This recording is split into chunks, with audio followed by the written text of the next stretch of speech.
127, qui est fait bon à ton service.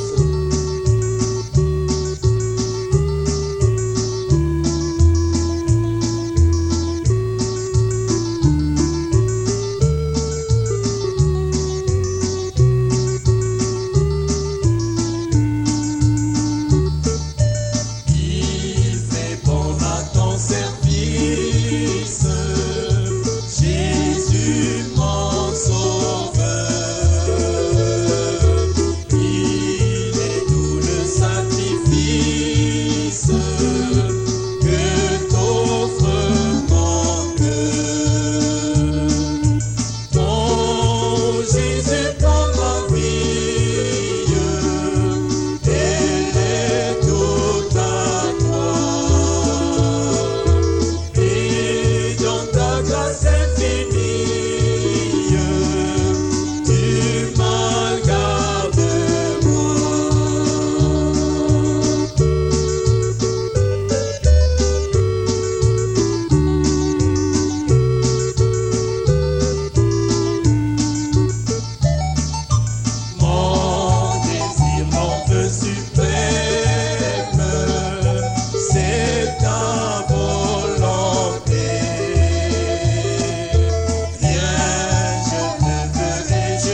Numéro 123.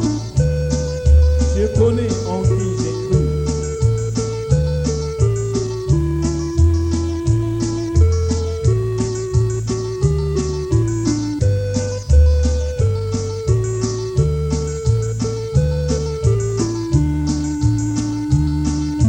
Je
Courbons la tête un instant pour prier.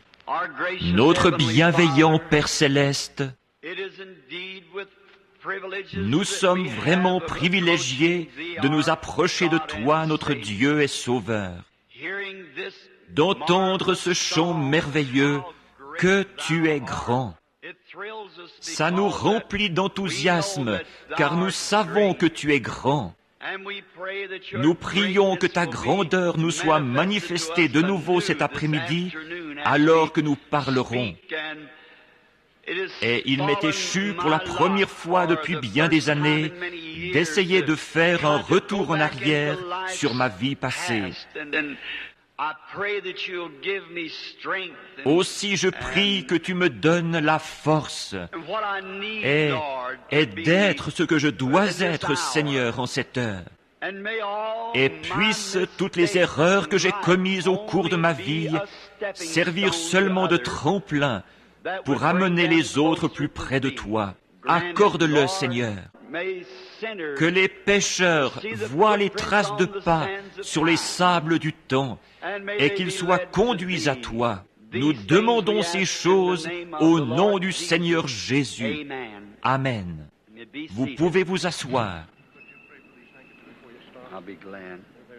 Volontiers. Très bien, monsieur. Merci.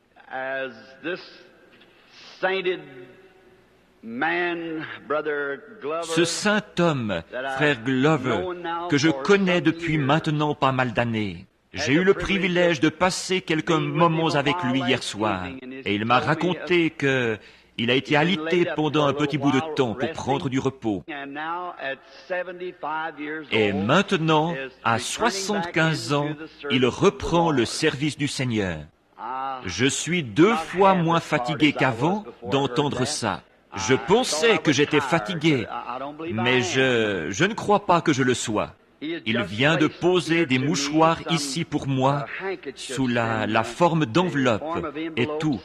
Ils ont été mis à l'intérieur, déjà prêts à être expédiés. Maintenant, ceux d'entre vous qui êtes à l'écoute de la radio, ou ici, et qui aimeriez avoir un de ces mouchoirs, et vous, l'Angelus Temple en envoie régulièrement, tout le temps. Vous pouvez écrire ici même à l'Angelus Temple et ils prieront sur eux. En effet, je peux vous assurer que c'est conforme à l'Écriture. C'est une promesse de Dieu. Et si jamais vous aimeriez que je prie sur un mouchoir pour vous, eh bien, je le ferai volontiers. Il vous suffit de m'écrire à la boîte postale 325 325 à Jeffersonville. Ça s'écrit Jeffersonville,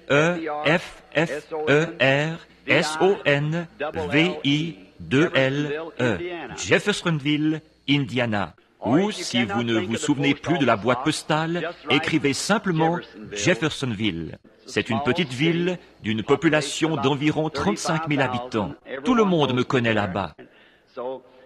Alors, il nous fera plaisir de prier sur un mouchoir et de vous l'envoyer.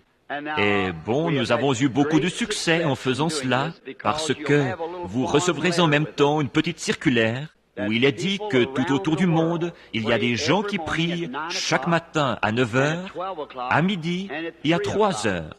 Vous pouvez vous imaginer, de l'autre côté du monde, à quelle heure de la nuit il faut qu'on se lève pour faire cette prière. Alors, si ces dizaines de milliers et de milliers de gens adressent tous leurs prières à Dieu exactement au même moment, pour ce ministère, pour votre maladie, Dieu ne peut vraiment pas refuser ça. Et donc, bon, nous, comme je dis, nous n'avons pas de programme, nous ne voulons pas d'argent, pas un sou. Nous sommes seulement, si nous pouvons vous aider, nous sommes là pour ça. Et quelqu'un apporte un autre paquet de mouchoirs. Maintenant, si vous n'avez pas de mouchoirs que vous voulez envoyer, eh bien, vous n'avez qu'à écrire de toute façon. Si vous n'en avez pas besoin tout de suite, gardez-le dans le livre des Actes, dans la Bible, au chapitre 19. Et ce vous sera envoyé sous forme d'un petit ruban blanc avec les instructions expliquant qu'il faut d'abord confesser vos péchés. Et merci. Qu'il faut confesser vos péchés. Vous ne devez jamais essayer d'obtenir quoi que ce soit de Dieu sans être d'abord en règle avec Dieu. Voyez? Et ensuite, on vous indique là de faire venir vos voisins et votre pasteur. Si vous avez quoi que ce soit dans votre cœur contre quelqu'un, allez d'abord redresser la situation et puis revenez. Et après, priez, faites une réunion de prière dans votre maison. Épinglez ce mouchoir à votre sous-vêtement et alors croyez Dieu. Et à ces 3 heures-là, tous les jours, il y aura des gens tout autour du monde qui prieront. Une chaîne tout autour du monde. Et donc, c'est pour vous, c'est absolument gratuit. Il vous suffit d'écrire. Et bon, nous ne vous réécrirons pas pour vous harceler ou pour vous parler d'un programme que nous aurions. Nous voudrions que vous souteniez un programme. Seulement, nous n'en avons aucun à vous faire soutenir, voyez. Donc vous, ce n'est pas pour avoir votre adresse, c'est tout simplement pour vous rendre service. Et c'est un ministère que nous nous efforçons de continuer à remplir pour le Seigneur. Maintenant, courbons la tête. Si vous êtes à l'écoute de la radio et que vous avez votre mouchoir posé là, vous n'avez qu'à placer votre main à vous dessus pendant que nous prierons. Bienveillant Seigneur, nous t'apportons ces petits paquets. Peut-être que certains, on dirait que ce sont des petits gilets de bébé, ou un petit sous-vêtement, ou peut-être une petite paire de chaussons, ou quelque chose. Un mouchoir, qui sont destinés aux malades et aux affligés. Seigneur, c'est conformément à ta parole que nous faisons ceci. En effet, nous lisons dans le livre des Actes qu'il prenait des mouchoirs et des linges qui avaient touché le corps de ton serviteur Paul, parce qu'il croyait que ton esprit était sur cet homme. Et les esprits malins sortaient des gens, les afflictions et les maladies les quittaient, parce qu'ils croyaient. Et maintenant nous sommes bien conscients, Seigneur, que nous ne sommes pas Saint Paul, mais nous savons que tu restes toujours Jésus. Et nous te prions d'honorer la foi de ces gens. Il est dit qu'une fois, alors qu'Israël, qui essayait d'obéir à Dieu, avait été pris au piège, il y avait la mer devant eux, les montagnes de chaque côté, et l'armée de Pharaon qui approchait. Quelqu'un a dit que Dieu a baissé les regards à travers cette colonne de feu. Il a regardé avec des yeux remplis de colère. Et la mer a pris peur. Elle s'est retirée et a ouvert un sentier pour qu'Israël puisse traverser et aller au pays promis. Ô Seigneur, abaisse de nouveau les regards, alors que ces objets seront posés sur les corps malades, en commémoration de ta parole vivante. Et que la maladie prenne peur. Regarde à travers le sang de ton Fils Jésus, qui est mort pour cette expiation.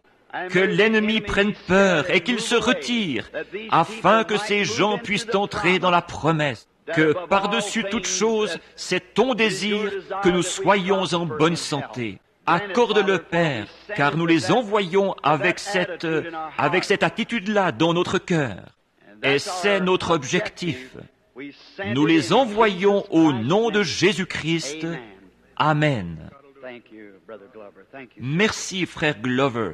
Merci, monsieur. Maintenant, comme la réunion de ce soir sera la dernière de cette série de réunions de réveil, je ne sais pas si elle sera diffusée ou non, mais j'aimerais dire, au cas où elle ne le serait pas, à ceux qui sont à l'écoute de la radio, que celle-ci a été l'une des plus belles séries de réunions que j'ai eues depuis bien des années. Elle s'est passée sérieusement, sainement. Ce sont les réunions les plus remplies d'amour et de collaboration auxquelles j'ai participé depuis longtemps. Nous sommes sur les ondes jusqu'à 4h15, frères, et les gens vous écoutent partout au sud de la Californie, jusque dans les îles et sur les bateaux. Nous recevons des messages d'eux. Alors vous avez un auditoire nombreux, des milliers, des dizaines de milliers de personnes. Merci, monsieur. C'est très bien ça. Je suis content d'entendre ça. Que Dieu vous bénisse tous. Et j'ai certainement toujours eu une place spéciale dans mon cœur pour l'Angelus Temple à cause de sa position en faveur du plein évangile de Jésus-Christ. Et maintenant, on dirait que ça me touche de plus près maintenant. On dirait qu'après avoir fait connaissance avec tout le monde et avoir vu leur bel esprit, on dirait que je suis vraiment plus des vôtres qu'auparavant. Ma prière, c'est que Dieu vous bénisse.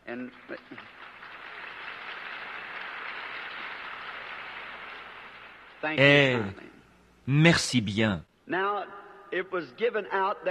Maintenant, on a annoncé qu'aujourd'hui, j'allais prendre un moment pour vous parler un peu de l'histoire de ma vie.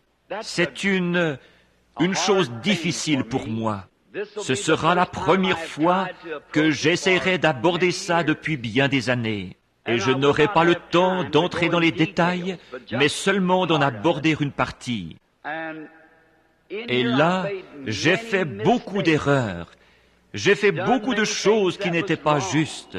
Et je vous demande, à vous qui êtes à l'écoute de la radio, ainsi qu'à vous qui êtes présents, de ne pas voir mes erreurs comme des pierres d'achoppement, mais plutôt comme des tremplins qui serviront à vous rapprocher du Seigneur Jésus. Et puis, ce soir, on doit distribuer des cartes de prière pour le service de guérison de ce soir. Or, quand nous parlons de service de guérison, ça ne veut pas dire que nous allons guérir quelqu'un. Nous allons prier pour quelqu'un.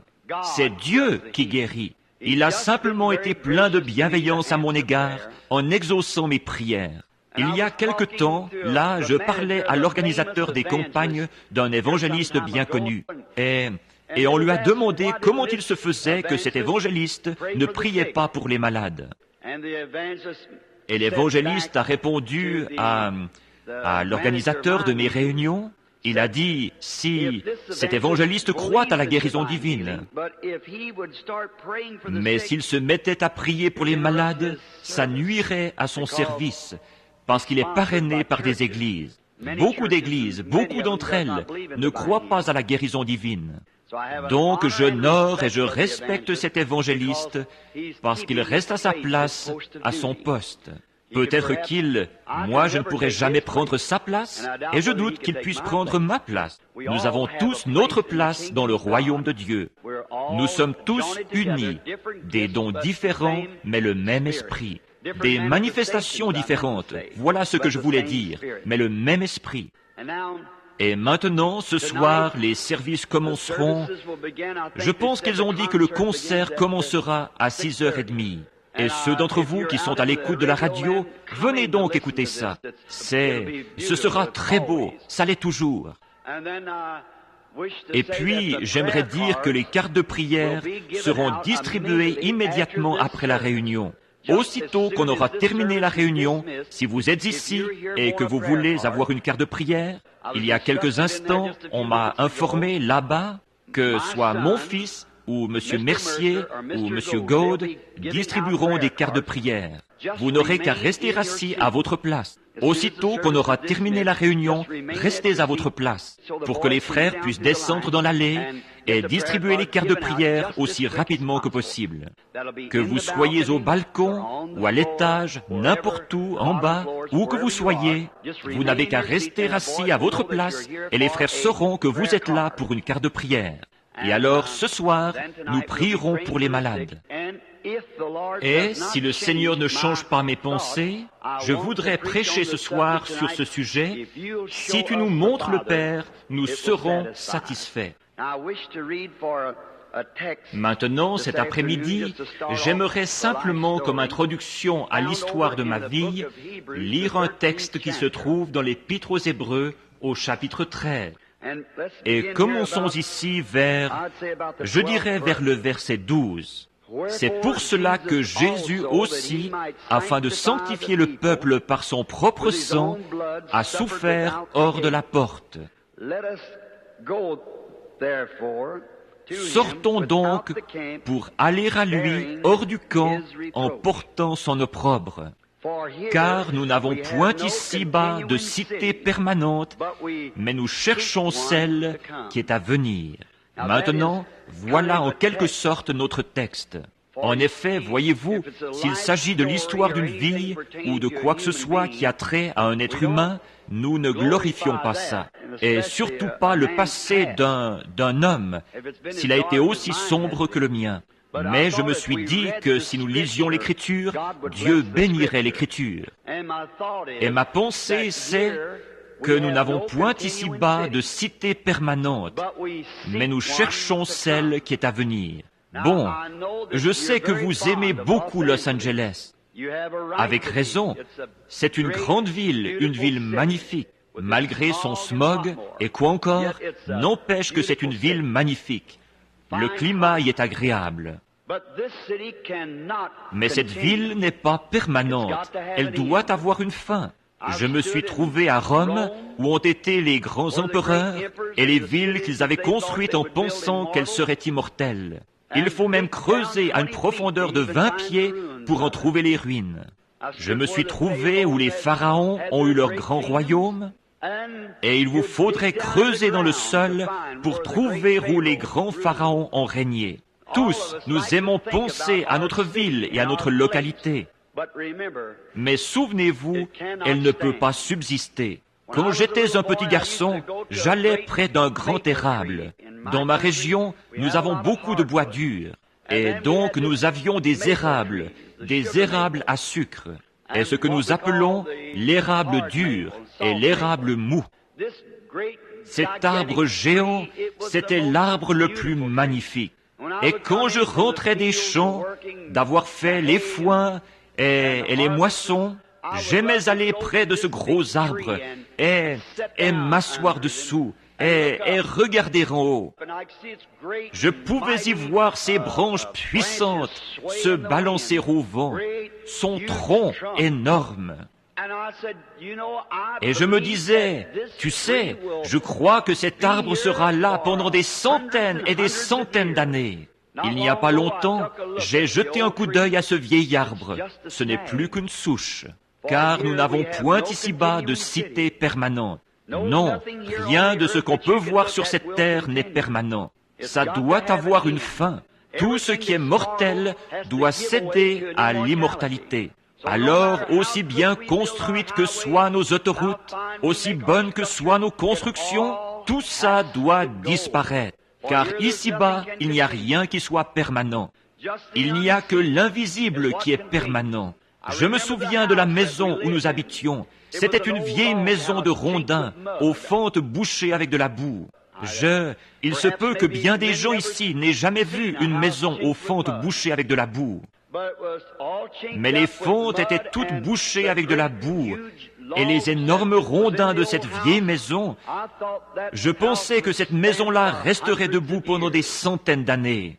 Mais vous savez, aujourd'hui, à l'endroit où se trouvait cette maison, ils ont construit un complexe d'habitation. C'est tellement différent. Tout change. Et je voyais mon père à l'époque. C'était un homme plutôt court, costaud, très fort. Et c'était l'un des petits hommes les plus forts que je connaissais. J'ai rencontré M. Coutts, un homme avec qui il travaillait autrefois à abattre le bois. Il était bûcheron. Et il y a environ 1 an. Et M. Coutts est un de mes très bons amis, un diacre de la première église baptiste. Et il a dit, « Billy, tu devrais être un homme vraiment très fort. » J'ai dit, « Non, je ne le suis pas, Monsieur Coutts. » Il a dit, « Si tu tenais de ton père, tu le serais. » Il a dit, « J'ai vu cet homme de 140 livres charger tout seul sur le chariot un rondin qui pesait 900 livres. » Il savait tout simplement comment s'y prendre. Il était fort. Je le voyais arriver, il allait se laver, se préparer pour le dîner quand maman l'appelait. Nous avions un vieux pommier dans la cour de devant, et il y en avait aussi 3 ou 4 petits plus loin vers l'arrière. Et sur l'arbre du milieu, il y avait une vieille glace qui avait été brisée d'un miroir, d'un grand miroir. Et elle avait été fixée sur l'arbre avec quelques clous qu'on avait recourbés. Un peu comme ce que vous, les menuisiers qui sont à l'écoute, vous appelleriez des porte-manteaux. Ils avaient été recourbés pour tenir la glace en place. Et il y avait un vieux peigne en fer blanc. Combien ont déjà vu le vieux peigne à l'ancienne mode en fer blanc? Je le revois encore. Et puis, il y avait une petite tablette pour se laver. Ce n'était qu'une petite planche avec un petit pied incliné en dessous et s'était clouée à l'arbre. Une espèce de vieille pompe à eau à moitié sulfureuse, là, avec laquelle nous pompions de l'eau et nous nous lavions près de ce vieil arbre. Maman se servait de sacs de farine pour faire des serviettes. Est-ce que quelqu'un a déjà utilisé une serviette faite avec un sac de farine? Eh bien, là, c'est sûr, je me sens comme en famille. Et ces grandes serviettes rugueuses, quand elle nous donnait un bain, à nous les tout petits, c'est comme si elle nous arrachait la peau chaque fois qu'elle nous frictionnait. Et je me rappelle ce vieux sac de farine. Elle en tirait quelques fils et elle faisait des petits glands pour décorer ça un peu. Combien ont déjà dormi sur une paillasse? Eh bien, dites donc, combien savent ce que c'est qu'un oreiller de balle d'avoine? Eh bien, frère Glover, là, je suis en famille, ça c'est sûr. Une paillasse, eh bien, ça ne fait pas si longtemps que je ne couche plus là-dessus. Et c'était, on dort bien là-dessus, c'est frais. Et puis, en hiver, ils mettaient une vieille couette par-dessus, vous savez. Et il fallait qu'ils mettent un morceau de toile par-dessus pour nous couvrir, à cause du vent qui poussait la neige dans les fonds de la maison, vous savez. Les vieux bardeaux retroussaient, vous savez, et la neige passait par là. Et, je m'en souviens très bien. Et puis, papa avait un blaireau. Celle-là, elle va vous surprendre. Il était fait d'enveloppes de maïs. Un blaireau en enveloppe de maïs. Il prenait le vieux savon à lessive de maman qu'elle avait fait, il le travaillait et il l'appliquait sur son visage avec ce blaireau en enveloppe de maïs, et il se rasait avec un grand rasoir à manches. Et le dimanche, il prenait les morceaux de papier et l'en glissait tout autour de son col. Il portait des cols en celluloïde. Il mettait ça autour de son col comme ça pour éviter d'avoir de la mousse sur son col de chemise. Avez-vous déjà vu faire ça? Eh bien, je me souviens d'une petite source en contrebas où nous allions boire une gorgée d'eau et puiser notre eau avec une vieille calebasse qui nous servait de louche. Combien ont déjà vu une louche faite avec une calebasse? Mais enfin, vous êtes combien ici du Kentucky? Eh bien, oui, regardez-moi donc tous ces gens du Kentucky. Eh bien, oh là là, je suis vraiment... Je pensais que tout le monde était de l'Oklahoma et de l'Arkansas par ici, mais on dirait bien que le Kentucky commence à envahir la région aussi. Eh bien, c'est vrai qu'ils ont trouvé du pétrole dans le Kentucky il y a quelques mois, vous savez. Alors peut-être que certains de ceux-là viennent s'installer par ici. Et puis je me souviens quand papa arrivait et qu'il faisait un brin de toilette avant le dîner. Il retroussait ses manches et ses petits bras trapus. Quand il levait les bras pour se laver, qu'il jetait de l'eau sur son visage, les muscles roulaient sur ses petits bras. Je me disais, tu sais, mon papa vivra jusqu'à 150 ans. Il était tellement fort, mais il est mort à 52 ans. Voyez ? Nous n'avons point ici-bas de cité permanente. C'est exact. Nous ne pouvons pas être là en permanence. Maintenant, faisons un petit voyage tous ensemble. Chacun de vous ici, vous avez une histoire de votre vie, tout comme moi. Et c'est agréable de se balader de temps en temps sur le sentier des souvenirs. Vous ne trouvez pas ? De faire un retour en arrière. Et faisons tous un retour en arrière pendant un moment sur des expériences semblables que nous avons vécues quand nous étions enfants. Et maintenant, la première partie de l'histoire de ma vie. Je vais juste l'effleurer parce qu'elle se trouve dans le livre et beaucoup parmi vous ont le livre. Je suis né dans une petite cabane de montagne, là-haut dans les montagnes du Kentucky. Nous vivions dans une seule pièce, pas de tapis sur le sol, même pas de bois sur le sol. C'était juste un sol nu, tout simplement. Une souche, le dessus d'une souche coupée, avec 3 pieds en dessous, c'était ça notre table. Et tous les petits branhams s'entassaient là-dedans. Et dehors, devant la petite cabane, et on se traînait dehors. On aurait dit qu'une bande d'opossums s'était traînée dans la poussière par là. Vous savez, tous les petits frères. Nous étions 9, et il n'y avait qu'une petite fille. Et vraiment, elle en a vu de toutes les couleurs parmi cette bande de garçons. Nous devons lui témoigner du respect encore aujourd'hui à cause des choses que nous avons faites à cette époque-là. Elle ne pouvait venir nulle part avec nous. Nous la renvoyions, c'était une fille. Alors, elle n'aurait pas tenu le coup, vous savez. Alors, nous avions et tout. Je me souviens que derrière la table, nous avions seulement 2 chaises. Elles étaient faites d'écorce, simplement des petits hickories qui avaient été assemblés, et le fond, c'était des morceaux d'écorce de hickory entrelacés. Est-ce que quelqu'un a déjà vu une chaise en écorce de hickory? Oui. Et j'entends encore maman. Oh, plus tard, quand nous avons emménagé dans une maison où elle pouvait avoir un plancher de bois, elle avait les bébés sur ses genoux, comme ceci, et elle se balançait sur cette vieille chaise. Ça faisait boum, boum, boum sur le plancher. Et je me souviens que pour empêcher que les petits ne sortent par la porte, quand elle faisait la lessive ou quelque chose, elle plaçait une chaise comme en diagonale contre la porte, pour empêcher les petits de sortir quand elle devait aller chercher de l'eau à la source et tout ça. Maman avait 15 ans quand je suis né. Papa avait 18 ans. J'ai été le premier de 9 enfants. Et ils m'ont raconté que le matin où je suis né, or nous étions très pauvres, les plus pauvres parmi les pauvres. Et nous n'avions même pas de fenêtre dans cette petite cabane. Il y avait une espèce de petite porte en bois qu'on ouvrait. Je doute que vous ayez déjà vu quelque chose comme ça. Une petite porte en bois qui s'ouvrait au lieu d'une fenêtre. On la laissait ouverte le jour et on la fermait la nuit. Nous ne pouvions pas allumer les lumières électriques, ni même brûler du pétrole à cette époque-là. Nous avions ce qu'on appelle une lampe à graisse.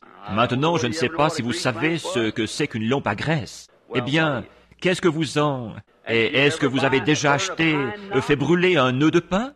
Il suffit de prendre un nœud de pain, de l'allumer et de le poser sur un couvercle, ça va brûler. Et ça enfumait un peu, mais de toute façon, ils n'avaient pas de meubles pour que ça les enfume. Alors c'est la cabane qui se faisait enfumer. Ça tirait bien, parce que le tirage se faisait très très bien par le toit là-haut. Alors ça... Je suis né le 6 avril 1909. Évidemment, vous savez, comme ça, j'ai un peu plus de 25 ans maintenant. Et donc, le matin où je suis né, maman a dit qu'ils ont ouvert la fenêtre. Or, nous n'avions pas de médecin. Il y avait une sage-femme. Simplement, et cette sage-femme, c'était ma grand-mère. Et alors, quand je suis né, et que j'ai poussé mon premier cri, alors maman voulait voir son enfant. Et elle n'était elle-même qu'une enfant. Et quand ils ont ouvert la petite fenêtre, juste au point du jour, vers les 5 heures, il y avait un rouge-gorge perché tout près d'un petit buisson. Vous en avez tous vu la gravure dans mon livre sur l'histoire de ma vie. Un rouge-gorge était perché là. Il chantait à plein gosier. J'ai toujours aimé les rouges-gorges. Les garçons, vous qui êtes à l'écoute de la radio, ne tirez pas sur mes oiseaux. Voyez-vous, ce sont ceux-là, ce sont mes oiseaux. Avez-vous déjà entendu la légende du rouge-gorge? Comment sa poitrine est devenue rouge? Je vais m'arrêter ici pendant un instant. Comment sa poitrine est devenue rouge? Un jour, le roi des rois était mourant sur la croix. Il souffrait et personne ne voulait venir à lui. Il n'avait personne pour l'aider. Et il y avait un petit oiseau brun qui voulait arracher les clous de la croix. Il volait vers la croix sans arrêt et il tirait sur les clous. Il était trop petit pour les arracher. Et sa petite poitrine est devenue toute rouge, tachée de sang. Et depuis ce jour-là, sa poitrine est rouge. Ne tirez pas sur lui, les garçons. Laissez-le tranquille. Il était perché près de la fenêtre. Il gazouillait à la manière dont chantent les rouges-gorges. Et papa a ouvert la fenêtre. Et quand ils ont ouvert la petite porte-fenêtre, cette lumière que vous voyez sur la photo est entrée par la fenêtre en tournoyant. Selon le dire de ma mère, elle s'est placée au-dessus du lit. Grand-maman ne savait pas quoi dire. Or, nous n'étions pas une famille religieuse. Les gens de ma famille sont catholiques. Je suis irlandais des deux côtés. Mon père est strictement irlandais, Branham. Ma mère, c'est une Harvey. Seulement son père a épousé une indienne Cherokee. C'est ce qui a rompu la petite lignée de sang irlandais. Papa et maman n'allaient pas à l'église. Ils se sont mariés en dehors de l'église. Et ils ne pratiquaient aucune religion.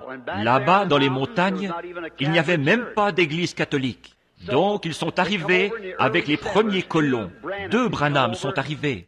Et c'est de là qu'est descendue la génération entière des Branham. Voilà la généalogie de la famille.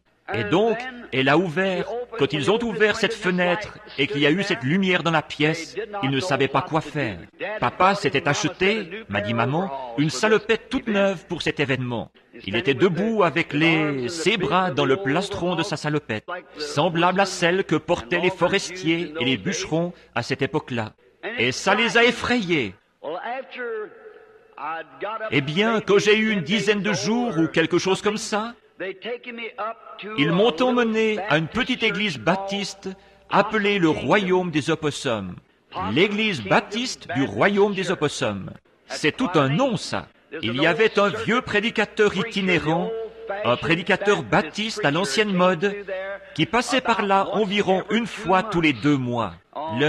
Les gens se rassemblaient là pour une petite réunion, ils y allaient chanter quelques cantiques, mais ils avaient une prédication de temps en temps quand il s'arrêtait là sur son circuit. Tous les ans, ils le payaient avec un sac de citrouilles et des choses comme ça, vous savez, que les gens cultivaient pour les lui donner. Alors le vieux prédicateur est venu, et là, il a prié pour moi, tout petit garçon. Ça a été ma première sortie à l'église. À l'âge d'environ d'un peu plus de 2 ans, la première vision a eu lieu. Eh bien, ça s'était raconté aux alentours dans les montagnes là-bas que cette lumière était entrée. Alors, ils ont essayé d'expliquer la chose. Certains disaient que ce devait être le soleil qui s'était réfléchi dans un miroir de la maison. Seulement, il n'y avait aucun miroir dans la maison. Et le soleil n'était pas levé. Alors, il était trop tôt, 5 heures. Et puis, ils n'y ont plus pensé simplement. Et quand j'ai eu environ, je suppose, près de 3 ans, or je dois être franc, il y a des choses ici que je n'aime pas dire, et je souhaiterais pouvoir les laisser de côté et ne pas avoir à les dire. Mais pourtant, pour dire la vérité, il faut dire la vérité, même si c'est sur vous-même ou sur votre famille. Dites-le franchement, et comme ça, c'est toujours pareil.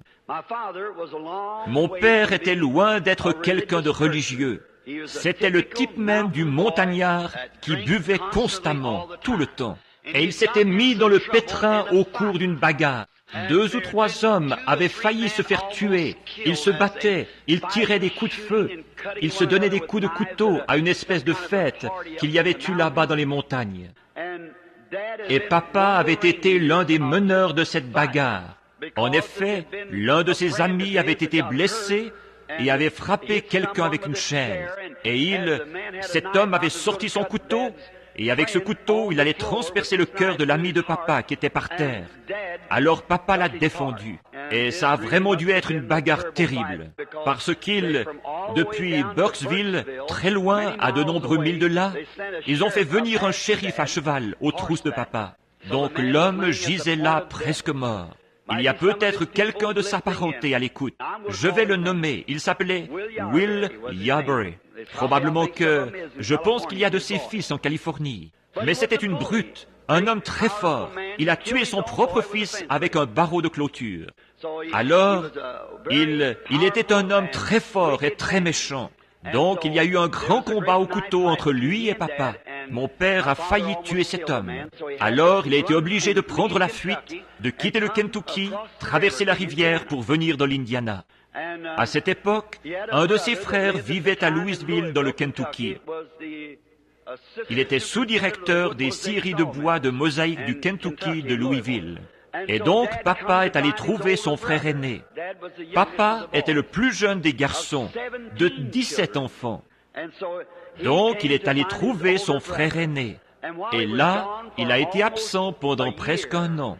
Il ne pouvait pas revenir parce qu'il était recherché par la police. Et puis, Quand nous avons eu de ces nouvelles, c'était par une lettre signée d'un autre nom.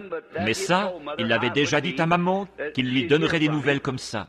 Et puis un jour, je me souviens, la source, cette petite cabane, était juste derrière la maison.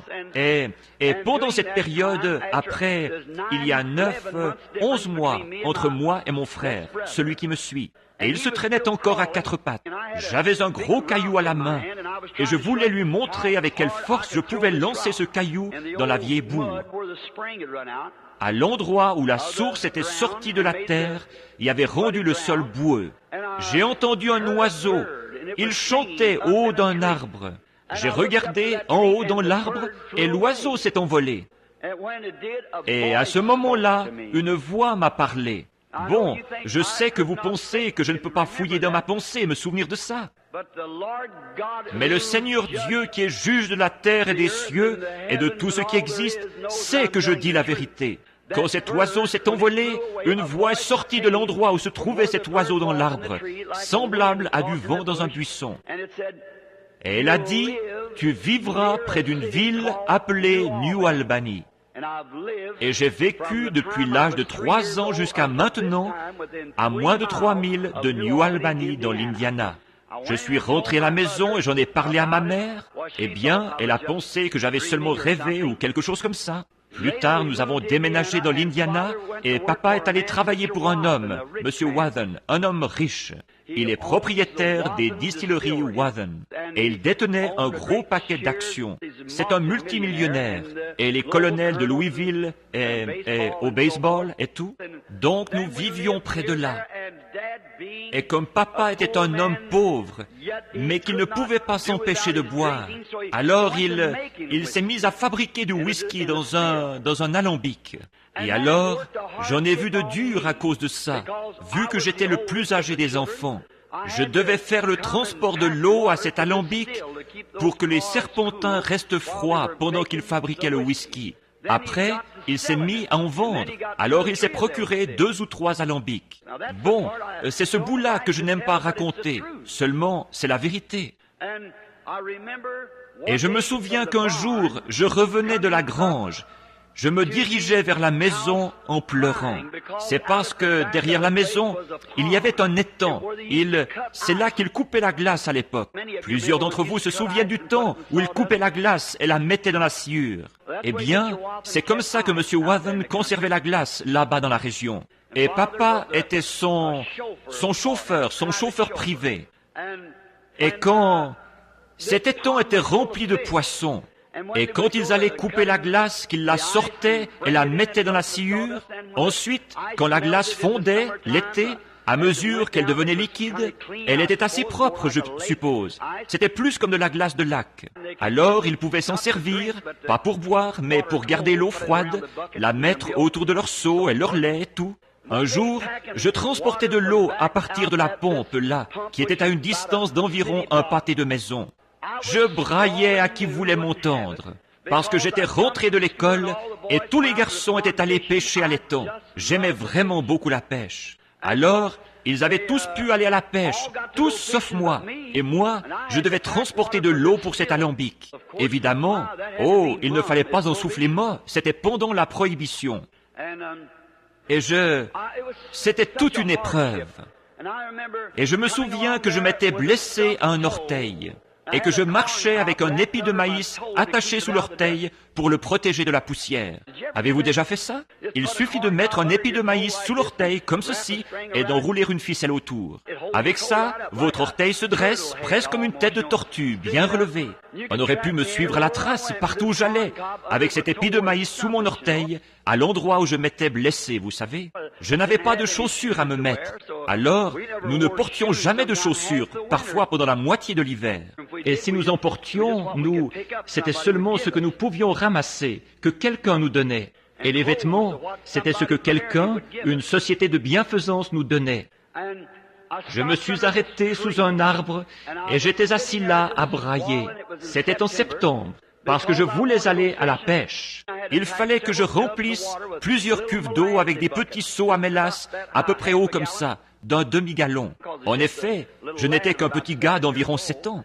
Je les versais dans une grande cuve, ensuite je retournais en chercher 2 autres seaux et je revenais. Je les tirais à la pompe. C'est cette eau-là que nous avions. Cette nuit-là, ils allaient distiller une cuvée de whisky de maïs, ces hommes-là avec papa, à la maison. Alors je pleurais, et tout à coup j'ai entendu un bruit comme un tourbillon, quelque chose comme ceci. J'espère que ce n'est pas trop fort là. Ça faisait juste un bruit comme ça. Eh bien, le temps était très calme, et j'ai regardé autour de moi.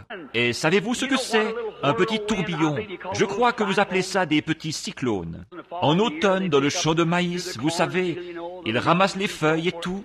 En automne, là, quand les feuilles commencent juste à changer de couleur, j'étais sous un grand peuplier blanc qui se trouvait à peu près à mi-chemin entre la grange et la maison. Et j'ai entendu ce bruit, j'ai regardé autour de moi, c'était aussi calme que ça l'est dans cette pièce. Pas une feuille qui bougeait nulle part, ni rien. Je me suis dit, d'où vient ce bruit? Eh bien, j'ai pensé, ce doit être loin d'ici. Je n'étais qu'un gamin. Et ça faisait de plus en plus de bruit. J'ai repris mes petits seaux, j'ai laissé échapper encore 2 ou 3 braillements, et je me suis mis en route pour remonter l'allée. Je m'étais reposé. Je m'étais à peine éloigné de quelques pieds de là, de sous les branches de ce gros arbre. Et, oh là là, quel bruit de tourbillon il y a eu! Je me suis retourné pour regarder, et à peu près à mi-hauteur de cet arbre, il y avait un autre tourbillon. Dans cet arbre, il tournoyait et tournoyait en agitant les feuilles. Eh bien, je n'ai rien trouvé d'étrange à ça, parce qu'on était à cette époque-là de l'année. Et en automne, eh bien, il y a des tourbillons comme ça qui se forment. Des petits, nous appelons ça des tourbillons. Et ils soulèvent la poussière. Vous en avez vu dans le désert, comme ça, même chose. Alors je l'observais, mais il ne partait pas. D'habitude, c'est comme un coup de vent qui dure un instant, puis qui s'en va. Mais il y avait déjà 2 minutes ou plus qu'il était là. Eh bien, j'ai recommencé à remonter l'allée, et je me suis encore retourné pour regarder ça. Et à ce moment-là, une voix humaine, tout aussi audible que la mienne, a dit « Ne bois jamais, ne fume jamais, et ne souille jamais ton corps d'aucune façon. Tu auras une œuvre à accomplir quand tu seras plus âgé. » Mais j'ai failli mourir de peur. Vous pouvez vous imaginer comment un petit garçon pouvait se sentir. J'ai laissé tomber ces seaux et je suis rentré à la maison aussi vite que j'ai pu, en criant à tue-tête. Il y avait des vipères cuivrées dans cette région-là, des serpents. Elles sont très venimeux. Maman a pensé qu'en passant près du jardin, j'avais peut-être posé le pied sur une vipère cuivrée. Alors elle a couru à ma rencontre. Je me suis jeté dans ses bras en criant, en l'étreignant et en l'embrassant. Elle a dit, « Qu'est-ce qu'il y a? T'es-tu fait mordre par un serpent ?» Elle m'examinait sous toutes les coutures. J'ai dit, « Non, maman, il y a un homme dans cet arbre, là-bas. » Elle a dit, « Oh, Billy, Billy, qu'est-ce que tu me chantes là ?» Elle a dit, « Est-ce que tu t'es arrêté pour dormir ?» J'ai dit, « Non, maman, il y a un homme dans cet arbre, et il m'a dit de ne pas boire et de ne pas fumer. Boire du whisky et des choses comme ça. Et moi qui transportais de l'eau à un alambic au même moment. Et il a dit, ne bois jamais et ne souille jamais ton corps d'aucune façon. Ça, c'est l'immoralité, vous savez, et mon enfant, ma vie de jeune homme avec les femmes. Et à ma connaissance, je n'ai jamais été coupable de ça, pas une seule fois. Le Seigneur m'a aidé dans ces choses-là, comme vous le verrez au fil de mon récit. Et donc, ne bois pas, ne fume pas, et ne souille pas ton corps, car tu auras une œuvre à accomplir quand tu seras plus âgé. Eh bien, j'ai raconté ça à maman, et elle s'est contentée de rire de moi. Et j'étais vraiment hystérique. Elle a appelé le médecin, et le médecin a dit, « Eh bien, c'est seulement nerveux, c'est tout. » Alors elle m'a mise au lit, et je ne suis plus jamais, depuis ce jour-là, je ne suis plus jamais repassé près de cet arbre. J'avais peur. Je passais par l'autre côté du jardin, parce que je pensais qu'il y avait un homme au haut de cet arbre, et qu'il me parlait. Une voix très grave qui parlait. Et puis, peut-être un mois plus tard, je jouais aux billes d'or avec mes petits frères dans la cour de devant. Tout à coup, une sensation bizarre m'a envahi. Je me suis arrêté et je me suis assis près d'un arbre. Nous étions sur la berge, tout près de la rivière Ohio. J'ai regardé en direction de Jeffersonville et j'ai vu un pont s'élever et traverser la rivière, enjamber la rivière. Et j'ai vu 16 hommes, je les ai comptés, tomber de là et perdre la vie sur ce pont. J'ai couru en vitesse le dire à ma mère, et elle a pensé que je m'étais endormi. Mais ils ne l'ont pas oublié. Et 22 ans plus tard, le pont municipal, là, que beaucoup d'entre vous traversent quand vous traversez là-bas, a enjambé la rivière au même endroit, et 16 hommes ont perdu la vie en construisant ce pont au-dessus de la rivière. Ça n'a jamais manqué d'être parfaitement vrai. Ce que vous voyez ici dans la salle, c'est comme ça que ça a toujours été. Donc, ils ont pensé que c'était seulement nerveux. Et je suis une personne nerveuse, c'est vrai. Et si vous avez déjà remarqué, les gens qui ont une disposition à être spirituels sont des gens nerveux. Regardez les poètes et les prophètes. Regardez William Cowper, qui a écrit ce chant bien connu, « Il y a une source remplie du sang des veines d'Emmanuel ». Est-ce que vous avez déjà... Vous connaissez ce chant. Il n'y a pas longtemps, je me suis trouvé près de la tombe de cet homme. Frère Julius, je crois, je ne sais pas si... Non, oui, c'est exact. Il était avec nous là-bas à sa tombe. Et là... Après qu'il a eu écrit ce chant, l'inspiration l'a quitté, il a essayé de trouver le fleuve pour se suicider. Vous voyez, l'esprit l'avait quitté. Et ces gens-là, les poètes par exemple, et les écrivains, ou non pas, je veux dire les prophètes, regardez Élie, alors qu'il s'était tenu sur la montagne et qu'il avait fait descendre le feu du ciel et fait descendre la pluie du ciel. Après, quand l'esprit l'a eu quitté, il s'est enfui parce qu'une femme l'avait menacé. Et Dieu l'a trouvé caché au fond d'une caverne 40 jours plus tard. Regardez Jonas, il avait tellement d'inspiration quand le Seigneur l'a eu oint pour prêcher là-bas à Ninive. Qu'une ville de l'importance de Saint-Louis s'est repentie en prenant le sac. Après, quand l'esprit l'a quitté, qu'est-ce qui lui est arrivé? Après que l'esprit l'a quitté, nous le trouvons sur la montagne à prier Dieu de prendre sa vie. Vous voyez, c'est l'inspiration. Et quand ces choses-là se produisent, elles ont un effet sur vous. Et puis, je me souviens, j'ai grandi et je suis devenu un jeune homme. Je vais me dépêcher pour terminer d'ici quelques instants. Quand je suis devenu un jeune homme, j'avais le même genre d'idées que tous les jeunes hommes. À l'école, j'avais rencontré des jeunes filles, vous savez. J'étais très timide, vous savez. Et j'ai fini par me faire une petite amie. Et j'étais comme tous les garçons d'une quinzaine d'années, je pense. Et alors, oh, elle était jolie. Oh là là, elle avait des yeux de colombe, et elle avait les dents comme des perles, et un cou de cygne, et elle était vraiment jolie. Et un autre garçon, nous étions copains. Alors il a emprunté la vieille Ford Model T de son papa, et nous avons pris rendez-vous avec nos petites amies. Nous allions sortir avec elle en voiture. Nous avions assez d'argent pour acheter 2 gallons d'essence. Il fallait relever la roue arrière de la voiture pour la démarrer à la manivelle. Je ne sais pas si vous vous souvenez de ça ou pas, vous savez, pour la démarrer à la manivelle. Enfin, ça se passait assez bien pour nous. Et alors, j'avais quelques pièces de 5 cents dans ma poche, et nous nous sommes arrêtés à un petit restaurant pour prendre... On pouvait acheter un sandwich au jambon pour 5 cents. Et alors, oh, j'étais riche, je pouvais en acheter 4, voyez? Et après que nous avons mangé les sandwichs et bu le Coca-Cola, je suis allé rendre les bouteilles. Et à ma surprise, quand je suis ressorti, les femmes commençaient seulement à déchoir de la grâce à cette époque-là, ou de la féminité. Ma petite colombe fumait une cigarette. Eh bien, j'ai toujours eu mon opinion d'une femme qui fume la cigarette, et je n'ai absolument pas changé d'avis depuis ce temps, c'est exact. C'est la chose la plus dégradante qu'elle puisse faire. Et c'est tout à fait exact. Et j'ai pensé que Bon, la compagnie de cigarettes pourrait me poursuivre pour ça.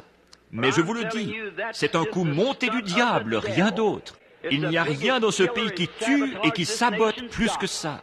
Je préférerais que mon fils soit un ivrogne plutôt qu'il soit un fumeur. C'est la vérité. Je préférerais voir mon épouse étendue par terre, ivre, plutôt que de la voir avec une cigarette. Voilà à quel point. Or, cet Esprit de Dieu qui est avec moi, s'il s'agit bien de l'Esprit de Dieu, vous pourriez le contester. Vous qui fumez la cigarette, vous avez peu de chances de vous en tirer quand vous arriverez là-bas. Parce que ça, chaque fois, vous remarquerez sur l'estrade comme ils condamnent ça. C'est une chose horrible. N'y touchez pas. Mesdames, si vous avez été coupable de ça, je vous en prie, au nom de Christ, n'y touchez plus. Ça vous ruine la santé, ça vous tuera. Ça, c'est du cancer ramassé à pleine pelle. Les médecins essayent de vous mettre en garde et de voir qu'on peut vous vendre cette camelote-là. Si vous alliez à la pharmacie et que vous disiez, achetez, je voudrais acheter pour 50 cents de cancer. Voyons, il ferait enfermer ces gens-là. Mais quand vous achetez pour 50 cents de cigarettes, vous achetez la même chose. Les médecins le disent. Oh, cette nation assoiffée d'argent, quel dommage. Ça tue, la preuve est faite. Eh bien, quand j'ai vu cette belle jeune fille qui prenait de grands airs, la cigarette à la main, ça m'a presque donné le coup de grâce, parce que je pensais vraiment que j'étais amoureux d'elle. Et je me suis dit, eh bien, bon, on me traite de misogyne, vous le savez, parce que je suis toujours un peu contre les femmes, mais pas contre vous, les sœurs. Je suis seulement contre la façon dont les femmes modernes se comportent. C'est exact. Les femmes qui sont bonnes, on devrait les soutenir. Mais je m'en souviens encore, quand l'alambic de mon père fonctionnait là-bas, il fallait que j'y aille avec de l'eau et tout. Et de voir des jeunes filles qui n'avaient pas plus de 17, 18 ans là-bas, avec des hommes de l'âge que j'ai maintenant, ivres. Et ils étaient obligés de les dégriser et de leur donner du café noir pour qu'elles rentrent à la maison faire le souper de leur mari. Oh, quelque chose comme ça, je disais, voici le commentaire que je passais à l'époque. Elles ne valent pas la bonne balle propre qui les tuerait, c'est vrai. Je détestais les femmes, c'est vrai. Et il faut vraiment que je surveille tous mes gestes maintenant pour me retenir de penser encore la même chose. Donc, mais maintenant, une femme bonne est un joyau sur la couronne d'un homme. On devrait l'honorer. Elle, ma mère est une femme. Mon épouse en est une. Elles sont charmantes. Et j'ai des milliers de sœurs chrétiennes pour qui j'ai le plus grand respect. Mais si elles peuvent respecter ce que Dieu a fait d'elles, une mère et une vraie reine, ça, c'est bien. Elle est l'une des choses les meilleures que Dieu ait pu donner à un homme, une épouse. En dehors du salut, une épouse est ce qu'il y a de mieux, si elle est une bonne épouse. Mais si elle ne l'est pas, Salomon a dit, une femme bonne est un joyau sur la couronne d'un homme. Mais une femme vile ou une femme mauvaise, c'est de l'eau dans son sang. Et c'est exact, c'est la pire chose qui puisse arriver. Alors, une femme bonne, si vous avez une bonne épouse, frère, vous devriez la respecter au plus haut point. C'est exact, vous devriez le faire, une vraie femme. Et les enfants, si vous avez une vraie mère qui reste à la maison et qui essaye de prendre soin de vous, qui entretient vos vêtements, qui s'occupe de vous envoyer à l'école, qui vous enseigne au sujet de Jésus, vous devriez honorer cette gentille maman de tout votre être. Vous devriez respecter cette femme, oui monsieur, parce que c'est une vraie mère. On parle de l'illettrisme qu'on trouve dans les montagnes du Kentucky. C'est ce qu'on voit par ces histoires sur Saint-Éloigné, là. Certaines de ces vieilles moments de Saint-Éloigné, là-bas, pourraient venir ici à Hollywood vous montrer à vous, les mères modernes, à élever vos enfants.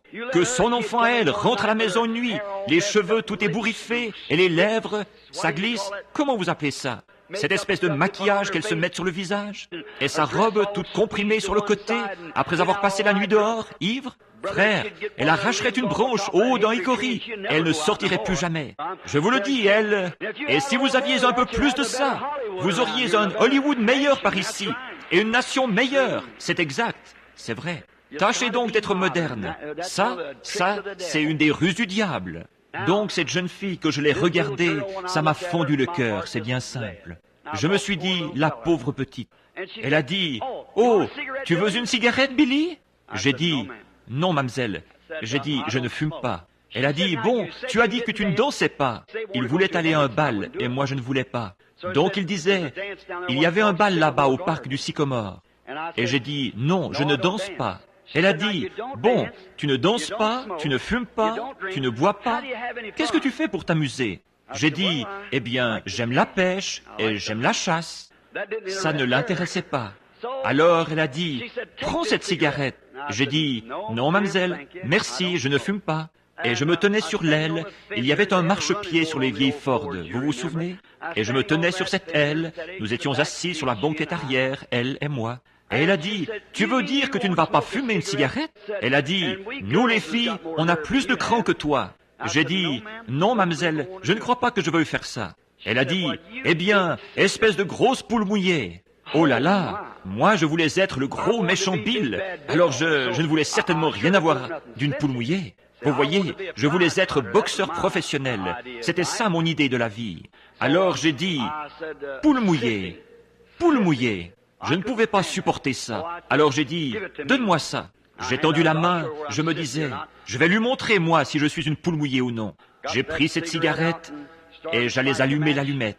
Bon, je sais que vous... Or, je ne suis pas responsable de ce que vous pensez, je suis seulement responsable de dire la vérité. Au moment où j'allais allumer cette cigarette, aussi déterminé à la fumer que je le suis à prendre cette Bible, voyez-vous, j'ai entendu quelque chose qui faisait... J'essayais de nouveau, je n'arrivais pas à la porter à ma bouche. Je me suis mis à pleurer, je l'ai jeté par terre. Ils se sont mis à se payer ma tête.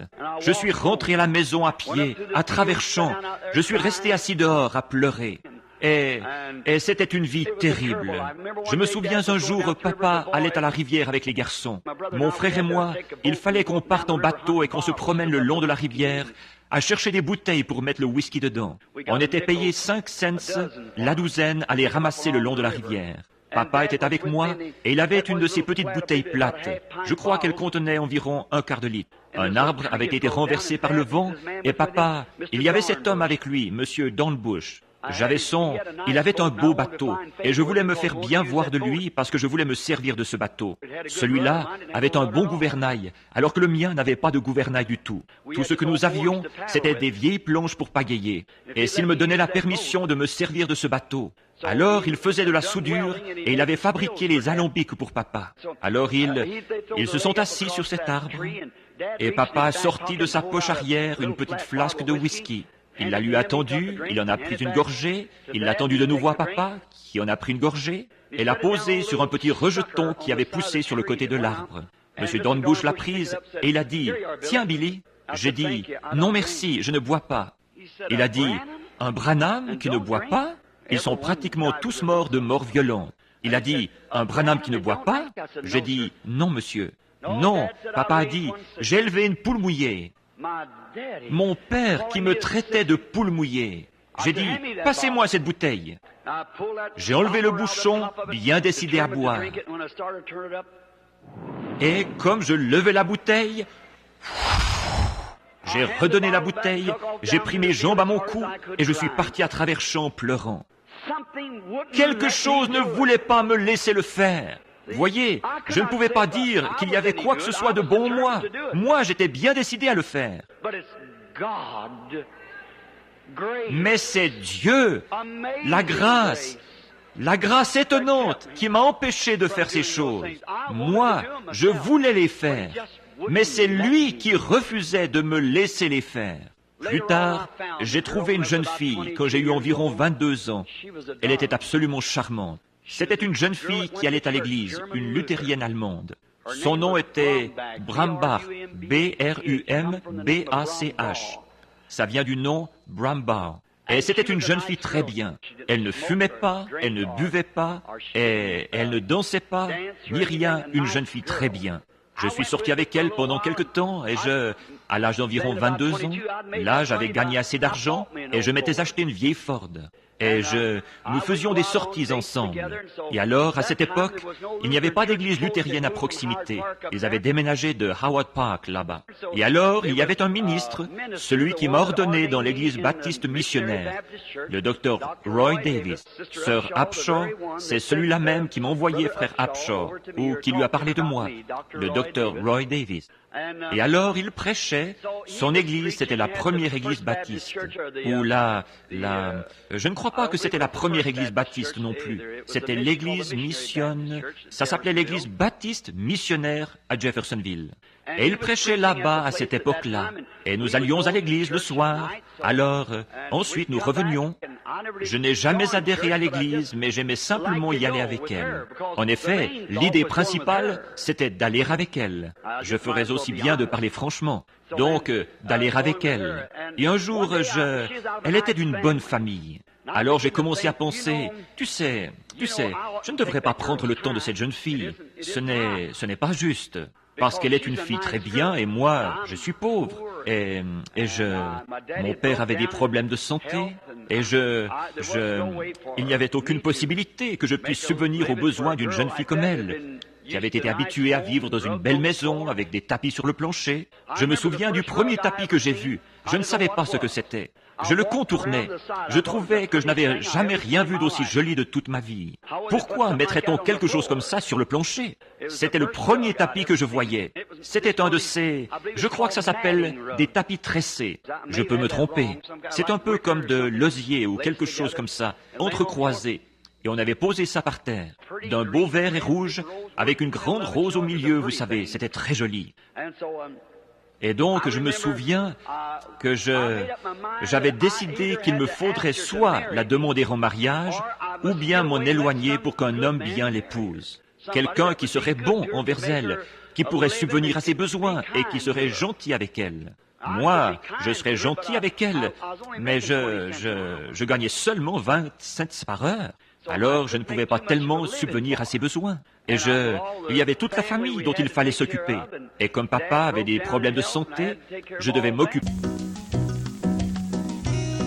Cantique numéro 54. Quand je vois le sang.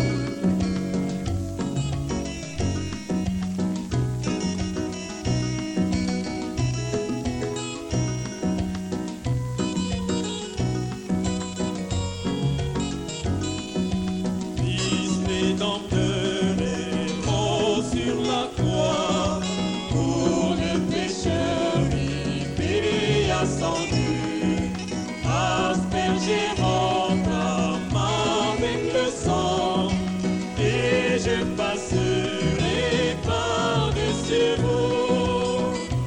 Quand je verrai le sang, quand je verrai le sang, quand je verrai le sang, je passerai par-dessus vous.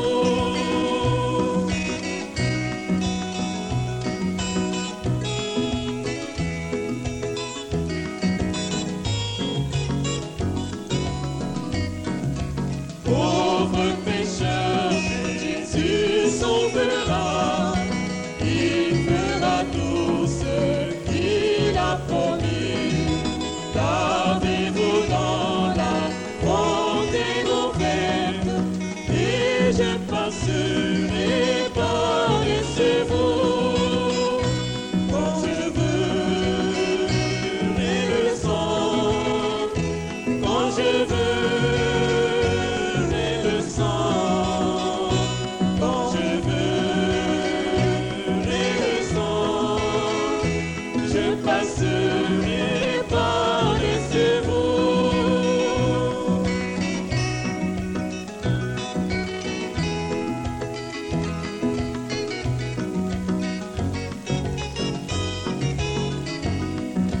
Le jugement vient et nous disons, chacun recevra juste son dû. Cachez-vous dans le sang qui blanchit, et je passerai